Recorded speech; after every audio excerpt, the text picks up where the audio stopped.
আশা করব আপনারা সকলে ভালো আছেন। আপনারা দেখছেন আজকের রাজনীতি। আপনাদের কাছে একটাই অনুরোধ থাকবে, যারা প্রথমবার ভিডিওটি দেখছেন লাইক করবেন, সাবস্ক্রাইব করবেন, আমাদের সাথে থাকবেন।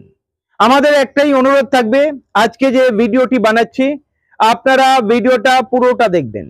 পুরোটা দেখলেই বুঝতে পারবেন আমি কি বিষয়ে কথা বলতে চলেছি। বন্ধুরা, আজকের ত্রিপুরার কথা নিয়ে বলবো। ত্রিপুরাতে সিপিআইএম এর আন্দোলনের চাপে বিজেপি নাজেহাল। বিজেপি একের পরে এক দুর্নীতি করে গেছে ত্রিপুরাতে।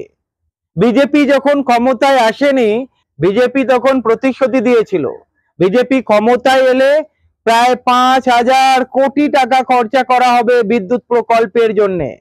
কিন্তু 2.5 বছর কেটে যাওয়ার পরেও ত্রিপুরাতে দেখা যাচ্ছে কি বাঁশের খুঁটি দিয়ে বিদ্যুৎ সরবরাহ করা হচ্ছে। ত্রিপুরাতে যখন বিজেপি আসেনি, বিজেপি প্রতিশ্রুতি দিয়েছিল 50,000 কাজ হবে প্রতি বছর, 50,000 জনকে চাকরি দেবে। 1,000 জনকে চাকরি দিয়েছে কিনা সন্দেহ রয়েছে। বাম জামানায় প্রায় 13,000-এর নিয়োগ বন্ধ করে দিয়েছিল এই ত্রিপুরা সরকার। দুর্নীতির গন্ধ পেয়েছিল নাকি, কিন্তু এখনো পর্যন্ত তদন্ত হচ্ছে, কুল কিনারা কিছু হচ্ছে না। যেমন পশ্চিমবঙ্গে আপনারা দেখেছিলেন মমতা ব্যানার্জি বলেছিলেন 18টা ফাইল না 19টা ফাইল খুলবো করে এখনো পর্যন্ত একটা ফাইল খুলতে পারলো না। একই জিনিস ত্রিপুরার ক্ষেত্রে দেখতে পাচ্ছি। যাই হোক, সাধারণ মানুষের যেগুলো দাবি রয়েছে, যেসব ইস্যু রয়েছে, বিজেপি কি সেই সব ইস্যু পূরণ করতে পারছে? আজকের ত্রিপুরাতে জলের সমস্যা, পানীয় জলের সমস্যা আমরা দেখেছি। সোনামুড়া থেকে শুরু করে উদয়পুর থেকে শুরু করে বিভিন্ন জায়গার সাধারণ মানুষ রাস্তায় নেমেছে, সরকারের বিরুদ্ধে গর্জে উঠেছে।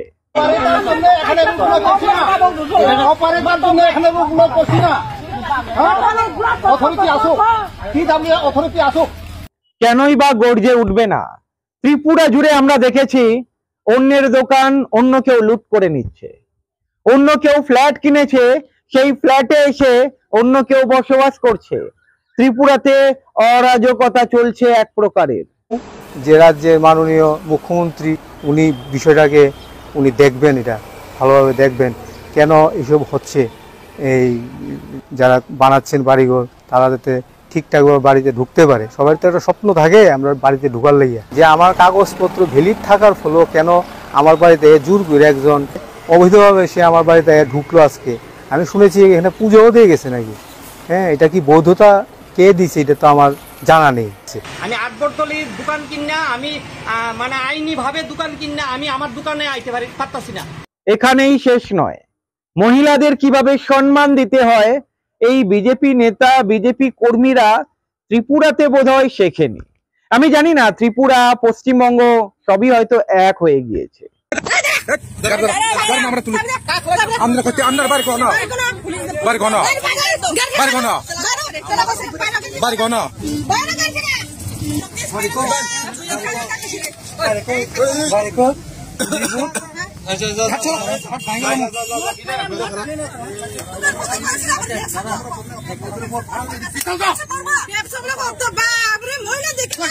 এখানেই শেষ নয়, আরো অনেক কিছু রয়েছে।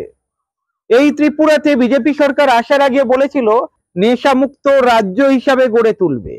তবে এখন যেটা দেখতে পাচ্ছি, ত্রিপুরা নেশামুক্ত রাজ্য তো গড়ে উঠেনি, কিন্তু ত্রিপুরা নেশায় কারখানা বানিয়ে দিয়েছে, মানে নেশার কারখানা বানিয়ে দিয়েছে।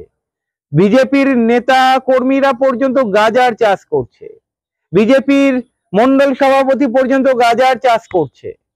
ছিল ধনপুর, গাজার স্বর্গরাজ্য, বক্সনগর, গাজার স্বর্গরাজ্য। কোনো কিছু ব্যবস্থা হয়নি, সময় না মানুষ নতুন করে রাজ্যের অর্থনীতিকে নষ্ট করেছে। এত পর্যন্ত যদি ভিডিওটা দেখে থাকেন, অনুরোধ থাকবে পুরো ভিডিওটা দেখুন। পুরো ভিডিওটা দেখলেই তো আপনারা বুঝতে পারবেন সত্যিই কি বিজেপি ত্রিপুরাতে দারুণভাবে সরকার চালাচ্ছে। এই ত্রিপুরা সরকার ত্রিপুরার মানুষকে ঘর বাড়ি করে দেবে প্রতিশ্রুতি দিয়েছিল, কিন্তু যা দেখা যাচ্ছে বস্তি উচ্ছেদ চলছে। গরিব মানুষের তো ঘর দেয়নি, উপরন্ত গরিব মানুষের ঘর কেড়ে নিচ্ছে। বিজেপি গভর্নমেন্ট আর এক বছর আগে সেরকম নতুন লানা করছে, সিপিএম গভর্নমেন্ট কংগ্রেস গভর্নমেন্ট দ্বন্দ্ব করছে, কোন সময় মিউনিসিপ্যালিটি আমাদের টাইট করছে না। আজকে এই গভর্নমেন্ট আসি টাইট করছে। আমি এত গাড়ি লাগাইছি না জিনিসটা, আমার বাবা করে গেছে না, এই করোনা না করোনা আমি অনেক মরছি। বুঝলেন, আমার 2 লাখ টাকার মতো ক্ষতি হয়েছে, আমার ঘর তো সব ভাঙ্গা গেছে। আমার যদি কোনো সংস্থা না দেয় খুব বিপদ হতো, আমার ছেলে ফেলে নাই, আমি শুধু একা, আমার আর স্বামী স্ত্রী দুজন, খুব বিপদ। 50 বছর ধরে আমি ব্যবসা করি, নির্ভরশীল, আমার বাড়ি ঘর নাই, আমি পরের বাড়ি ভাড়াতে। কিন্তু বিকল্প না নিয়ে সেটা ভাঙে ফেলাইছে আর কি। আমরা একটা বিকল্প করতো, বিকল্প করে সেটা সুন্দর জায়গা দিত, তাহলে আমরা কি। আর একটা খবর আপনাদেরকে দেবো, এই খবরটা শুনলে আপনারাও শিউরে উঠবেন। বিজেপির আশ্রিত গুন্ডারা বা কর্মী যাই বলুন না কেন, ভিডিও ফুটেজে যেটা ধরা পড়ছে, মদ্যপান করে মহিলার দোকানে ঢুকে সেই মহিলাকে মানে জোর জবরদস্তি, আপনারা জানেন, হেনস্থা করার চেষ্টা। এখানেই শেষ নয় বন্ধুরা, কলেজ থেকে ফিরছিল এক কলেজ ছাত্রী, বিজেপি আশ্রিত গুন্ডারা তারা কি করেছে জানেন? ওই মহিলাকে শুধু শ্লীলতাহানি ঘটিয়েছে এমন নয়, উলঙ্গ করিয়েছে, উলঙ্গ করিয়ে মারধর করেছে। অনেক দিন ধরে নাকি নজর ছিল। আমার ষোলো দুটা টাইম না বাইক করে সেটা আমার এমন টিকে রাস্তার ভিতরে এমন টিকে ফিরতে আমার ল্যাংটা করে বাইরে সেটা কত কান ফিরছে।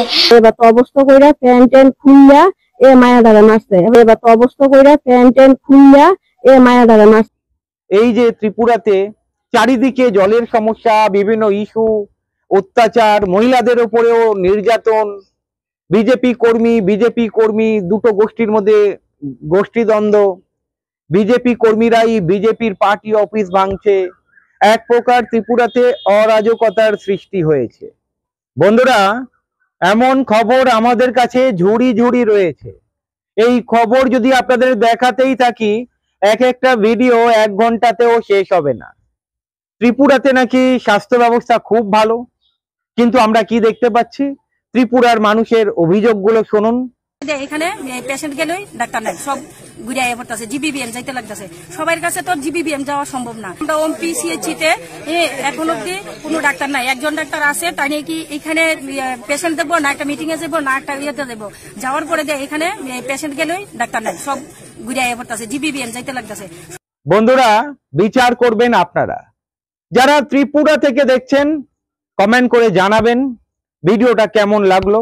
যারা পশ্চিমবঙ্গে রয়েছেন, যারা এই বিজেপিকে দেখছেন ত্রিপুরাতে এবং পশ্চিমবঙ্গেও দেখছেন, আপনাদেরকে জিজ্ঞাসা করছি, যারা পশ্চিমবঙ্গে বিজেপি সমর্থক, আপনারা কি এই বিজেপিকেই পশ্চিমবঙ্গে ক্ষমতায় চান, যেই বিজেপি ত্রিপুরাতে অরাজকতা চালাচ্ছে? ভালো থাকবেন।